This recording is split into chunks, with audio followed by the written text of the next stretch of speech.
안녕하세요. 동포세계 김용필입니다. 네, 오늘은 9월 19일입니다. 제가 이 동포세계 신문 제 419호가 오늘 이렇게 좀 발행이 돼서 여러분들에게 이 발행 신문은 좀 특별 방송으로 여러분들에게 좀 안내차 이 방송을 드렸습니다. 동포세계 신문 이 종이 신문은 두 달에 한 번씩 홀수달 매월 이 16일 그냥 홀수달에 이 발행이 되고 있습니다.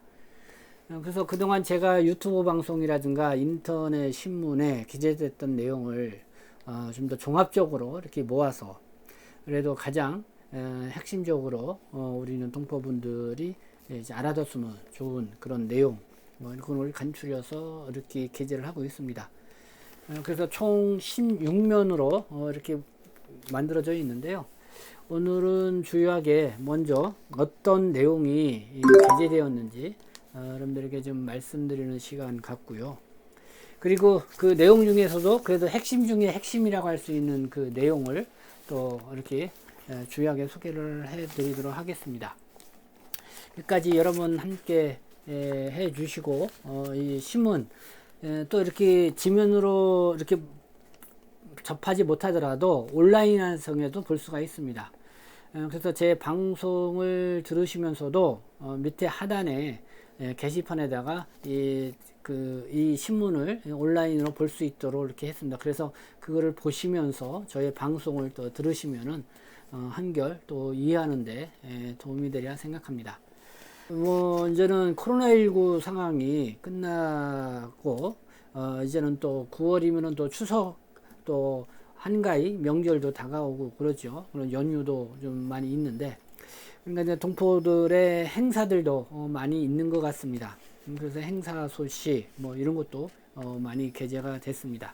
여러분들 기대해 주시고 어떠한 내용들이 있는지 한번 보아주시면 감사하겠습니다.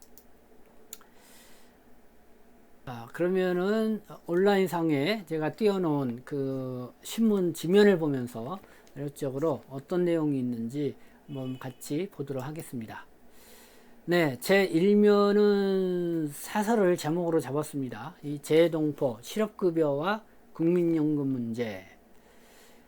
그래서 차라리 이 재외동포 체류자격있는 동포들의 이 직장 4대 보험 의무 적용을 좀 재고를 해볼 필요가 있지 않냐. 이 직장 생활을 하게 되면은 이런 4대 보험에 들게 되죠. 건강보험, 또 산재보험, 고용보험, 그 다음에 국민연금이 있습니다. 이 실업급여는 이런 고용보험하고 관련이 되어 있는 내용이죠. 근데 요즘 이 실업급여를 재외동포 체류자격인 중국동포들이 이 고용보험을 낸 것보다 더 많이 받고 있다고 해서 또 언론에서 또 국회의원이 또 이렇게 문제 제기를 하고 있습니다. 그래서 이 고용보험 제도를 좀 개선을 해야 된다 이런 취지인데요. 이 국민연금과 관련돼서는 제가 지난주에도 한 동포의 사례를 들어서 이 국민연금 이 재외동포 체류자격있는 인문이 10년 이상 부어야만 연금을 받는데 10년을 채우지 못하고 갑자기 사망을 하거나 사고를 당해서 이렇게 사망을 하거나 그렇게 되면은 연금 혜택을 받고 그 유족이라도 받지 못하는 그런 문제가 또 발생하고 있습니다. 그래서 이 고용보험에 따른 실업급여와 이 국민연금 문제 한번 우리가 집중적으로 따져볼 필요가 있지 않나 이런 생각이 들어서 일단은 사설로 저의 한번 이 신문사의 목소리를 이렇게 게재를 했습니다. 네, 그리고 여기 전 단체 사진, 우리는 상호문화 여성협회입니다. 네, 저희 신문사에서요, 여성협회를 발족을 했습니다. 발행인이 허광호 발행인인데요.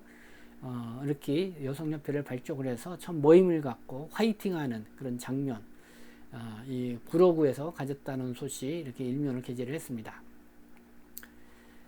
네, 두 번째면은 이 법무부 소식을 중점적으로 게재를 했습니다. 법무부, 네, 불법 체류자 특별 자진 출국 제도를 한시적으로 시행을 합니다. 지난 9월 11일로부터요, 오는 12월 31일까지, 그래서 스스로 출국하는 불법 체류 외국인에 대해서 범직금 면제 및 입국 규제, 유예 조치를 취합니다. 그래서 요 소식을 접하고 가끔씩 저한테 이렇게 문의를 해 오시는 분들이 있는데요. 신문에 기본적인 관련 내용 있습니다. 12월 31일까지 한다는 거고요. 근데 우리가 좀 알아두어야 될 거는 여기에 밀국자, 외변조 여권 사용자, 그 다음에 형사범, 출국 명령을 받았는데 나가지 않고 불이행한 사람들은 제외가 된다. 뭐 이 정도는 좀 알아두셔야 될 것 같습니다. 그리고 법무부가 외국인도 이 폰뱅킹, 은행에 직접 가지 않고 비대면으로 은행 업무를 볼 수 있도록, 그래서 등록증, 외국인 등록증이나 재외동포 거소증이라든가 영주증, 진위 확인 서비스를 좀 몇몇 은행하고 실시를 한다. 전체적인 은행이 다 하는 건 아니고요. 여기 보니까 하나은행, 토스뱅크, 또 전북은행이 실시를 하고요. 그러니까 법무부하고 이제 협력을 맡는 거죠. 그리고 또 일부 광주은행, 국민은행, 대구은행, 신한은행, 여기는 이제 은행 영업점에서 대면을 할 때 거기서 바로 신분증, 외국인 등록증이라든가 거소신고증을 진위 확인을 하고, 그래서 이제 통장 개설을 해주고 이렇게 한다는 거죠. 그래서 점차적으로 이 은행을 좀 확보해서 나간다, 이런 내용이 있습니다. 그리고 외국인 등록증, 국내 거소신고증을 분실한 경우 이 하이코리아에 신고를 하라는 그런 내용이 있습니다. 하이코리아에 가면 신고하였습니다. 요거는 뭐냐면은 이렇게 분실된 그 외국인 등록증이나 국내 거소 신고증이 악용되는 거를 예방하기 위해서 이 하이코리아 들어가시면은 간략하게 신고할 수 있는 그런 안내를 했다는 그런 내용입니다. 내년부터 외국인이 사회통합 프로그램 교육을 재수강을 할 경우 수강료를 내야 한다는 그런 내용입니다. 여러분들이 사회통합 프로그램 다 아실 겁니다. 지금 쉽게 말해서 C38 체류 자격으로 있는 분들이 사회통합 프로그램에서 사전평가에서 41점을 맞게 되면은 방문 취업 체류 자격을 부여받을 수 있게 되고요. 그 다음에 또 84점 이상인가요? 그렇게 맞으면은 재외동포 체류 자격도 부여받을 수 있는 그런 조건이 되죠. 그리고 또 영주 자격증을 부여받거나 뭐 국적 신청 이런 걸 앞두고 있는 분들, 기화 시험이 어렵다 하시는 분들은 바로 이 사회통합 프로그램을 이수를 하게 되면은 다소 좀 도움이 됩니다. 이 법무부에서 시행하는 건데, 근데 이게 이제 재수강자가 또 적지 않게 많이 있는 것 같습니다. 그래서 재수강자에 대해서는 이 수강료를 내년부터는 받는다, 이런 내용이 있고요. 경제 성장을 이끄는 비자, 킬러 규제를 혁파 방안을 발표를 했다, 이런 내용이 있습니다. 이 숙련 외국 인력의 이런 대폭 확대하는 그런 방안이 있고, 그 다음에 지금 그러니까 유학으로 왔거나 또 유학으로 와서 또 우수 인재 이런 사람들에 대해서, 그러니까 유학생 같은 경우는 취업 제한을 거의 전면 해제를 해서 거의 이제는 유학생으로 졸업을 하고 나서 3년 동안 이 취업 활동을 전면 허가를 해준다는 내용이 있고, 우수 인재에 대해서는 어쨌든 그 배우자까지도 이 취업 활동을 할 수 있는 비자를 부여해준다, 이런 내용이 이번에 포함되어 있습니다. 이렇게 숙련 외국, 그러니까 단순 논문 1로 왔다가 뭐 H2라든가 또 2-9 고용허가제 단순 논문으로 왔다가 나중에 이분들은 뭐 3년이나 뭐 4년 10개월이 되면은 돌아가야 되잖아요. 그래서 숙련 외국 인력으로 전하면 돌아가지 않고 계속해서 국내에서 체류할 수가 있죠. 그 인원을 올해는 35,000명으로 이 대폭 확대를 했다는 그런 내용이 있죠. 그 다음에 뭐 유학생, 앞서 말씀드린 것처럼 뭐 우수 인재에 대한 이렇게 여러 가지 전면적인 지원 정책을 해서 이런 비자 발급에 있어서 킬러 규제, 발목 잡는 규제들을 혁파하는 방안을 법무부가 이렇게 발표를 한 내용입니다. 이것도 내가 유튜브 방송으로 알려드렸죠. 요 보면은 QR코드가 있죠. 이거를 이제는 스마트폰으로 스캔해서 보시면은 제가 한 그 유튜브 방송을 보실 수가 있습니다. 네, 3강 포럼 네, 추계 학술대회가 중국 연길에서 열렸습니다. 그래서 제가 그래서 한 2주간 긴 여행을 또 함께 갔다 왔는데요. 이 동북아 평화 발전과 부흥 및 북방 일대일의 구축이라는 아주 그러니까 아주 거창한 이런 제목 주제로 이렇게 중국 조선족의 여러 학자와 또 한국의 가치관 또 전문가들과 또 토론도 하는 그런 시간도 가졌습니다. 그래서 제동포 문인협회 뒷가시 전도 또 열었다는 그런 소식 전해드립니다. 그래서 여기는 전반적으로 행사가 어떻게 진행됐는지 그리고 알렸고 요 내용은 그러니까 주제 발표의 주요 내용 어떤 내용이 있는지 제가 저는 제1주제 발표 2장이 그러니까 한국 외대 명예 교수님 또 현용은 중국 조선어 정보학회 회장님 또 박동은 연면대학교 국제정치학교 교수님 김재기 전년대 명지대 교수님의 좀 나름대로 인상 깊고 핵심적인 내용을 좀 요약해서 이렇게 넣었습니다. 네, 요거는 제가 1부, 2부로 나누어서 이렇게 유튜브 방송으로 안내를 해드렸죠. 들어보시는 분도 계실 것 같은데, 바로 요것도 역시 QR코드를 이렇게 스캔을 하시면은 바로 여러분들의 스마트폰으로 보실 수가 있습니다. 사장은 이 자유시 참변, 네, 흑역사와 홍범도 장군 논란 있었죠. 어떻게 보면 이 제동포청을 설립한 정부, 윤석열 정부, 그래도 동포들 사회에서는 상당히 그래도 희망을 주었다, 이렇게 생각이 드는데, 이번에 홍범도 장군 논란 때문에 그 점수를 까먹게 되지 않았나 생각이 듭니다. 홍범도 장군은 한국인들도 정말 아주 훌륭한 이 독립운동 투사로 또 운동가로 이렇게 한국 교과서에서도 했고 이 봉오동 전투 우리 중국 동포도 잘 알고 있죠. 연변에 있는 이 두만강변에 있는 봉오동에서 대승을 거두었고 그다음에 김여진 장군하고 이 청산리 전투에서도 합류해서 협공을 해가지고 일본군을 격파하고 그래서 이 독립운동사에서 아주 길이 남는 그런 기록을 했는데. 네, 어쨌든 요번에 윤석열 정부 들어서 육군 사관학교에 있는 그 문재인 대통령 때 설립했던 거를 독립관으로 별도로 철거해서 옮긴다. 그래서 한참 논쟁이 있었습니다. 이 홍범도 장군에 대해서. 그 이유는 이렇게 독립운동하고 1920년대 이후에 소련을 갔죠. 소련을 가서 레닌으로부터 권총도 받고 이렇게 했는데 거기서 이 자유시 참변이라는 게 있습니다. 저도 잘 모르는 그런 역사였는데 이번 기회에 저도 좀 자유시 참변에서 공부를 해서 여러분들에게 유튜브 방송으로도 알려드린 바가 있습니다. 그래서 요거를 좀 클릭해서 보시면은 또 상세히 알겠는가요. 어쨌든 그 얘기를 또 이렇게 핵심적인 내용만 제가 간추려서 지면에 게재를 했습니다. 네, 요거는 좀 광고고요. 여기 광고에 이 2004 국가 건강검진 안내가 있습니다. 국가 건강검진 안내. 이 국가검진은 그러니까 건강보험에 가입되어 있는 사람이면은 2년마다 한 번씩 국가가 시행하는 건강검진을 받을 수가 있죠. 올해는 생년월일이 홀수인 사람들이 건강검진을 받는 그런 해입니다. 올해는요, 홀수해.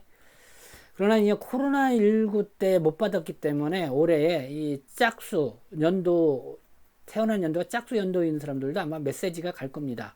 코로나19 시기 때 못 받은 사람들이 몰아서 받는 건데, 정상적으로 하면은 올해는 생년월일이 홀수인 사람들이 건강검진을 받을 수가 있다. 그래서 건강검진이 어떤 사람들이 받을 수 있냐, 그런 거를 안내를 해줬는데요. 근데 요게 이제는 특별 이벤트라는 게 있는데, 이제 물어봤습니다. 이게 무슨 특별 이벤트냐? 이 건강검진을 국가가 시행하는 건강검진 외에 본인이 별도로 비용을 내고 건강검진을 받은 사람이 이렇게 나는 이렇게 건강검진을 받았다고 자진 이렇게, 그러니까 국민건강보험공단에다가 여기 QR코드 있죠. 이 QR코드를 스캔을 해서 여기에 이제는 이렇게 신고를 하면은 선물을 조그맣게 준다고 합니다. 여기는 요 선물 무슨 그 캐리어 같은 선물인데요. 이거를 준다고 캐리어 같은 선물 요거를 선물을 준다고 하는 그런 이벤트라고 합니다. 그러니까 국가가 실시하는 건강검진을 정기검진을 받아야 되는데 이걸 받지 않고 내가 개별적으로 내 비용을 대서 받았다 하는 사람들 이렇게 해서 국민건강보험공단에다가 이렇게 QR코드 요거를 이용을 해서 여러분들이 자진 신고를 하게 되면은 조그만 선물을 준다 이런 이벤트를 한다 이런 내용입니다. 네, 6면 볼까요? 서울 거주 중구동포들의 생활은 어떨까? 네, 많이 관심들이 있죠. 제가 한번 좀 방송으로도 좀 말씀을 드린 바가 있습니다. 서울 노동권익인권센터가요. 지난해입니다. 서울 지역 중구동포 일자리 특성과 시사점이라는 보고서를 발간을 했습니다. 이 보고서는 뭐 매년 하는 건 아니고요. 지난해 특별히 했는데 어쨌든 이 서울 노동권익센터, 이 서울시에서 출연해서 지금 운영하는 인권센터 서울시가 특별히 서울에 거주하고 있는 중국 동포들이 많다. 그리고 서울에 거주하는 중국 동포들만 많은 것뿐만 아니라 한국에 나와 있는 외국인 이주민들 중에 가장 많은 인구 분포를 차지한 게 중국 동포죠. 그러니까 중국 동포에 대해서 면밀하게 좀 알아볼 필요가 있겠다. 그래서 그동안 이 통계 자료 또 여러 가지 자료를 수습을 해서 이렇게 보고서를 냈다고 합니다. 서울 거주 중국 동포들의 생활 어떨까? 내용 한번 읽어보시면 되고 제가 한번 소개를 해드린 바도 있습니다. 여기는 좀 도표가 있는데요. 이 도표는 한국에서 생활하는 서울에서 생활하는 중국 동포들이 어려움을 느끼는 게 무엇이냐 뭐 이런 도표를 내타낸 겁니다. 여기를 보니까 좀 경제적으로 어렵다고 이렇게 하시는 분들이 많이 계셔요. 보면은 학대에서 보시면은 네. 그러니까 2018년도에는 경제적 어려움이 있다는 게 52% 정도 됐는데 그러니까 20년도인가요? 이때는 거의 70% 가까이가 경제적으로 어려움을 있다 이렇게 응답하신 분들이 많이 늘어났습니다. 그래서 왜 그런지 그 원인이 좀 궁금한 면이 있을 것 같고요. 그러나 전반적으로 외국인이 무시를 한다, 뭐 외로움이 있다, 또 어쨌든 문화 차이가 있다. 그다음에 언어는 약간 올라가긴 했죠. 그다음에 기간 이용이라든가 자녀 기호 이런 거는 2018년도하고 2020년도를 비교한 건데 그때보다는 다소 어려움이 좀 해소가 됐는지 줄어든 것을 볼 수가 있습니다. 그러나 여기 언어는 조금 늘었어요. 2018년도에는 한 21% 정도가 언어상에 좀 애로사항이 있다 그러는데 2020년도에는 23%. 아무래도 이 중도 입국한 이 청소년들이 좀 늘어나면서 그들이 이제 한국말을 잘 못하죠. 그러니까 이렇게 언어상에 좀 어려움이 있다, 뭐 이런 게 좀 늘어나지 않았나 이런 생각이 듭니다. 그리고 요것은 서울에 거주하는 중국들의 임금 노동자 월 평균 임금을 이렇게 도표로 나타낸 겁니다. 2015년도서부터 2021년도까지 서울에 거주하는 중국 동포들의 임금 노동자들의 임금은 얼마나 될까? 2015년도 볼까요? 네, 100만 원에서 200만 원 사이에 받는다가 62.9%를 차지했습니다. 그러니까 절반 이상이 100만 원에서 200만 원 미만 62.9%가 이렇게 받는다. 이 가장 높게 나왔고요. 2016년도에는 지금 100만 원에서 200만 원 사이에 임금을 받는다가 46.7%, 그 다음에 200만 원에서 300만 원 사이에서 월급을 받는다가 39%, 40% 정도 거의 비슷하게 나옵니다. 2017년도에는 100만 원에서 200만 원 사이에 월급을 받는다가 35.2%. 그러나 지금 저기는 200만 원에서 300만 원을 받는다가 44%좀 올라갔죠. 네, 2017년도 올라간 걸 볼 수가 있습니다. 44%로. 그러나 200만 원에서 300만 원대로 받는다. 2018년도는 역시 200만원에서 300만원대가 53.2% 가반 이상을 차지했고 2019년도도 지난 47.3% 정도가 지금 200만원에서 300만원 사이에 월급을 받는다. 300만원 이상 받는다는 사람들도 22.5%로 다른 데보다도 좀 상당히 2019년도에는 증가한 것을 볼 수가 있습니다. 2020년도 볼까요? 네, 300만원에서 200만원에서 300만원을 번다. 51% 가장 많이 차지했고요. 그 다음에 약간 300만원 이상이던 18.8%. 네, 2019년도 조금 떨어졌습니다. 아마 이 코로나19 상황과 지금 맞물려 있기 때문에 그러지 않았나 생각합니다. 2021년도 보니까요, 100만원에서 200만원은 24.3%, 200만원에서 300만원은 45%, 그리고 300만원 이상은 26%로, 네, 이 300만원 이상 번다고 하는 사람들이 26%로 크게 늘어난 걸로 볼 수가 있습니다. 2021년도에요. 네, 뭐 이렇게 그러니까 전반적으로 서울에 거주하고 있는 중국 동포들의 월 임금은 100만원대에서 200만원에서 200에서 300만원대로, 그리고 300만원 이상 받는 사람들도 점차 늘어나고 있다라는 것을 이렇게 볼 수 있는 것 같습니다. 네, 서울 거주 중국 동포들의 생활은 어떨까? 임금과 고충 생활로 일단은 간략하게 살펴봤고요. 거기에 이제 전반적인 내용은 한번 신문 지면을 참조해 보시면 좋을 것 같습니다. 7면입니다. 네, 9월 18일 이제 추석 명절 한가위 대잔치 있는데 한중수교 31주년 제8회 중국동포 민속문화 대축제가 열린다는 소식. 그래서 중국동포 연합중앙회가 주최를 하는 행사죠. 여러분들도 많이 좀 참여를 하셨으면 좋겠습니다. 보니까 행거주나 경품도 많고요. 행사들도 많습니다. 오전서부터. 이 장소는 여의도죠. 여의도. 그러니까 여의 나루역에서 이렇게 나오시면은 아마 한강 이 고수부지에서 이런 행사를 하는 것 같습니다.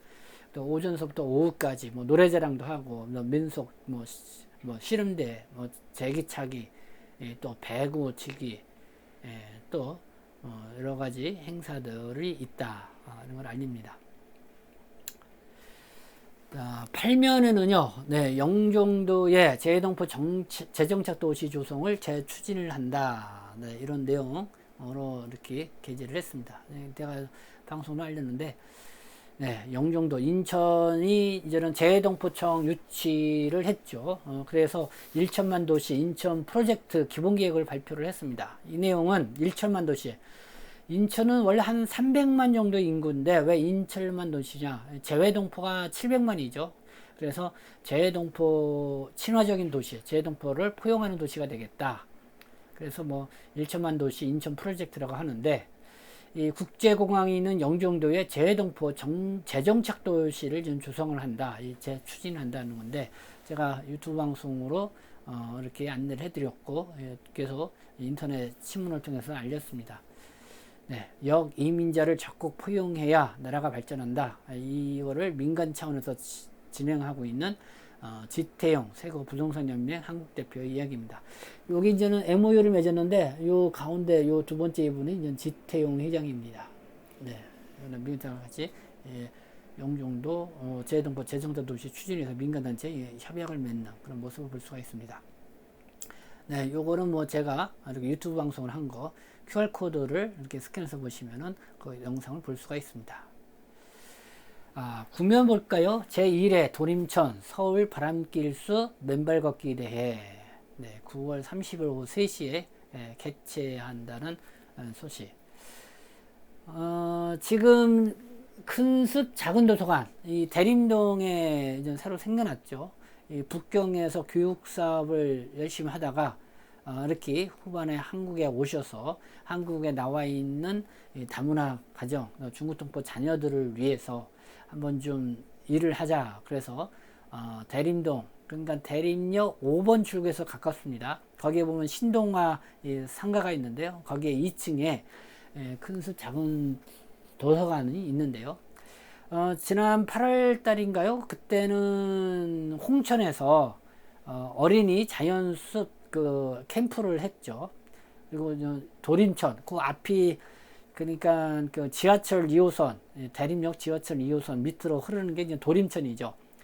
영등포하고 구로구 이 갈림길에 있는, 그래서 쭉 안영천하고 연결되어 있는데 거기에 서울 바람길 숲이 조성되어 있다고 합니다. 그래서 왕복으로 한 1시간 정도 맨발로 걷는 운동이라고 하는데, 이 맨발로 이 걷기를 하면 건강에도 좋다고 합니다. 그래서 맨발 걷기 대회를 갖기 전에 그 전문가를 통해서 왜 맨발 걷기가 건강에 좋은지 그 강연도 하고요. 그런 다음에 30분 강연하고, 그래서 이제 맨발 걷기 대회 걷고 나와서 다시 이 작은 도서관으로 모여가지고는 중국의 이 건강 음식을 나누는 그런 시간도 갖는다고 합니다. 네, 많이 또 참여를 해주시면 좋겠습니다. 연락처, 참가 신청문은 미래 방송한 게시판에다가 이 박길준 대표님인데 그 핸드폰 번호를 제가 기재할 테니까 관심 있는 분들은 신청을 해주시면 될 것 같습니다. 이번 주 토요일입니다. 9월 23일. 네, 중국 동포 중동 한마음 낚시대회를 갔습니다. 요 낚시대회를 주최하는 게 한마음협회인데, 거기에 추진위원장이 문진수 추진위원장입니다. 이 문진수 추진위원장은 가수이죠. 동포 가수. 숨겨둔 여자라고 이 대표곡으로 지금 가수로 데뷔해서 열심히 활동하면서 또 이 단체 활동도 열심히 하고 계시는데, 낚시가 또 취미라고 합니다, 이분이. 근데 들어보니까 중국 동포들이 낚시 동호인이 한 5,000명 이상이 된다고 할 정도로, 그래서 깜짝 놀랐습니다. 왜 이렇게 낚시동 하는 이 취미를 하는 동포들이 상당히 많구나 이렇게 생각이 들었는데, 그 이유 왜 그런지 이렇게 문진수 추진위원장과 또 인터뷰한 내용을 게재를 했습니다. 신면은요, 세이브 시니어 재단, 네, 사랑나비 서비스. 예, 요거를 제가 유튜브 방송으로 한 2차례에 걸쳐서 여러분들 안내를 해드렸습니다. 이 세이브 시니어 재단이나 홈페이지에 들어가셔서 여러분들이 이렇게 사랑나비 이 서비스를 이용하면 좋은데요. 이거를 하게 되면은 어떤 병원을 이용할 것인지 고민할 필요 없습니다. 여러분들이 여기서 신청을 하면은 가장 믿을 만한 병원을 안내를 해줍니다. 그리고 병원비, 뭐 보험료, 건강보험에 가입됐든 가입되어 있지 않든, 또 실손보험에 가입되어 있든 가입되어 있지 않든, 뭐 체류가 불법 체류든 또 불법 체류가 아니든 간에 상관없습니다. 내가 병원비로 의료비로 낸 것 중에 어쨌든 일정 부분, 많게는 15%가 50%까지를 생활비 안정금으로 다시 지원을 받을 수가 있게 해줍니다. 바로 이 세이브 시니어 재단에서 그렇게 해줍니다. 그래서 그런 프로그램이니까는 병원 가는 거를 앞두고 계신 분들은 꼭 한번 요 정보를 확인해 보시고 요 세이브 시니어 재단 요 사랑나비 이 프로그램을 좀 활용해 보시면은 병원도 안전하게 이용할 수 있고, 그리고 병원비 중에 일부를 내가 생활 안정비로 다시 되돌려 받을 수 있다. 좋은 프로그램인 것 같습니다.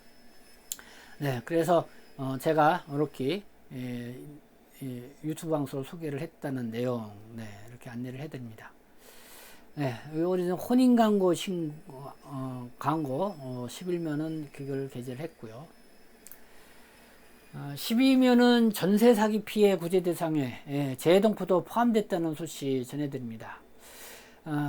지지난주서부터 제가 이 8월 달인가요? 중점적으로 이 전세 사기 피해 이거에 대해서 여러분들에게 여러 차례 방송을 해드렸습니다.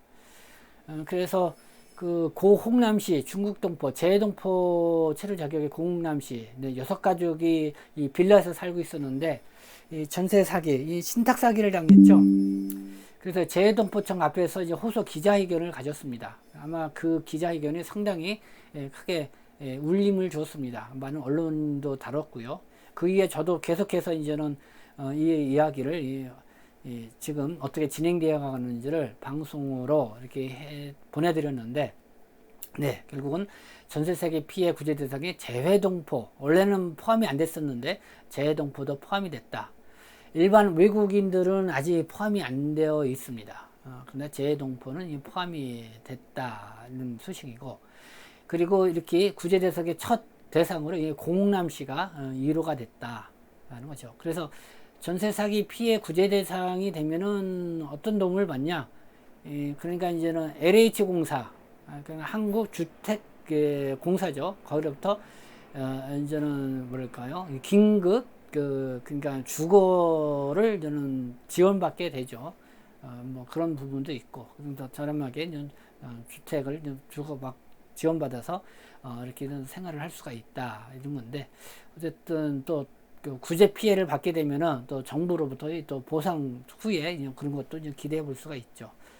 네, 그런 내용입니다. 그래서 이 전세 사기 피해 구제 대상 재동포도 포함됐다는 내용하고, 이 내용은 제가 별도로 좀 여러분들에게 방송으로 말씀을 드리도록 하겠습니다. 네, 재동포청 출범 100일이 지났죠. 그래서 기자 간담회를 가졌습니다. 그래서 재동포 정책 추진 방안을 발표를 했습니다. 그래서 제가 이거를 유튜브 방송으로도 여러분들에게 좀 말씀을 드렸습니다. 모두 한 7가지 정도로 정리가 됐는데, 그 중에 이제는 국내 체류하고 있는 동포에 대해서도 여러 가지 뭐 지원을 하겠다, 관심을 갖고 나가겠다, 그런 내용. 그리고 국민연금이라든가 이 건강보험 제도에 대해서 좀 개선을 할 수 있도록 제도적 개선 이런 거에 노력을 하겠다, 이런 내용도 포함되어 있었습니다. 그리고 재동포청 관련 소식 전해드리면은 제25회 재동포 문학상 공모를 10월 3일까지 한다는 내용 좀 안내로 이렇게 했고요. 그리고 제21차 세계 한상대회가 이번엔 미국에서 열리는데요. 10월 11일부터요. 한상대회 이름이 세계 한인 비즈니스 대회로 명칭도 이렇게 변경돼서 운영되는 거 짤막하게 이렇게 공지를 알렸습니다. 네, 동포세계신문, 네, 고충 상담 있으신 분들 언제든 연락 주시면은 제가 또 여러분들에게 도움을 드릴 수 있도록 이렇게 안내를 했습니다. 네, 이건 체제 후기인데요. 제가 쭉 요번에 전세 사기를 당한 이 공남 씨 사례를 쭉 보면서 전세 사기 정말 누구나 쉽게 당할 수 있겠구나. 그래서 그 예방 차원에서 제가 쭉 그 내용을 게재를 했습니다. 그래서 이 고홍남 씨가 왜 전세 사기를 당할 수밖에 없었는지 그 이야기도 이렇게 게재를 했는데요. 여러분들이 알아두고 핵심적으로 알아두고 싶은 거는, 한국은 전월세 제도가 있죠. 이 보증금을 어느 정도 큰 목돈을 두고 그렇게 하면은 월세를 좀 적게 내거나 아니면 월세를 내지 않고 이렇게 사는 그런 제도가 한국 사회에는 있습니다. 그렇죠. 다들 알고 계시죠. 그러면은 공인 중개사를 껴서 이 계약을 맺습니다. 근데 공인중개사가 일정 부분에 수수료를 받죠. 근데 이 수수료를 정당하게 이 표율에 의해 따라 받습니다. 근데 수수료를 적게 받는다고 그러면은 그거는 좀 의심해야 됩니다. 이 사기일 가능성이 있습니다. 왜냐면은 이 정당하게 받을 수 있는 수수료를 적게 받을 테니 뭐 이렇게 하라. 그럼 뭔가 수상한 거죠. 바로 이 고홍남 씨 같은 경우도 이 전월세 계약을 맺어줬던 그때 담당했던 이 공인중개사가 그런 식으로 이렇게 뭐랄까요, 접근을 해서 거기에 솔깃해서 계획을 썼는데 결국은 그게 문제가 있는 그런 상황이었던 것입니다. 그렇기 때문에 여러분들이 전월세 계약을 맺을 때 공인중개사 정확하게 정당하게 수수료 주고, 그리고 그 계약서가 제대로 되어 있는지, 그리고 거기에 분명하게 공인중개사 이름까지 들어가서 그 계약에 대한 책임을 나중에 문제가 있으면 물을 수 있도록 이렇게 하는 것이 안전하다, 이런 말씀을 드리고 싶습니다. 네, 시 보면은 이렇게 광고, 저희가 이 신문이 배포가 되면은 중국동포 한마음협회에 이 김봉규 의장님이 총회장님이신데, 거기서 이제 중국 식품점 이렇게 뭐랄까요, 도매를 운영하고 있습니다. 그래서 저 신문이 발행이 되면은 이 김봉규 회장님 그 중국 식품 이 도매점에서 각 이 식당이라든가 또 식품점에 이렇게 배포를 해주고 있습니다. 그래서 같이 이렇게 광고도 게재를 해주고 있다, 말씀을 드리고요. 그리고 마지막으로 한민족이 함께 부르는 제7회 고려 아리랑, 네, 이 행사가 지금 고려인 동포들 있습니다. 그래서 볼까요? 9월 22일 네, 기념식 행사가 있습니다. 그리고 정책 토론회도 있고요. 또 한민족 한가위 한상이라는 행사도 있고 그런 이주 역사 사진전도 있습니다. 그리고 이게 언제죠? 10월 29일 일요일에는 10월 29일에는 어울림 한마당에서요. 고려인 제7회 고려인 아리양 행사가 안산문화예술의 전당 공연장에서 있습니다. 그러니까 고려인 동포 사회에 관심 있거나 또 우리 중국 동포들도 좀 같이 많이 이 행사에 참여를 해서 같이 좀 어울려 줬으면 좋겠습니다. 행사에는 이렇게 다 장소 시간 나와 있으니까요. 관심 있는 누구나 다 참여를 하실 수가 있습니다. 네, 이상 동포세계신문 제 419호 어떤 내용이 이렇게 주역에 게재되어 있는지 여러분들에게 알려드리면서 이렇게 또 주요 소식 간추려 봤습니다. 그래서 이 신문 지면은요, 제가 게시판의 하단에 이렇게 보면은 바로 연결해서 이 온라인에 올라져 있는 신문 지면을 볼 수 있도록 이렇게 해드릴까요? 그렇게 참조해서 보시면은 될 것 같습니다. 그리고 이 신문에 나온 내용, 뭐 앞으로 계속적으로 우리가 관심을 갖고 계속 나가야 할 그런 내용들도 있습니다. 그래서 그거는 계속해서 제가 유튜브 방송이나 또 이런 걸 통해서 여러분들과 소통을 하면서 함께 고민하면서 문제가 있다면 그 문제를 하나하나 풀어나가는데 함께 노력을 하겠습니다. 그리고 여러분들이 또 주변에 또 좋은 소식, 또 행사 소식 있으면 알려주시면은 또 언제든지 제가 유튜브 방송으로도 안내를 해드리겠습니다. 네, 지금까지 시청해 주셔서 감사합니다. 저는 동포세시문 대표 편집장 김용필이었습니다.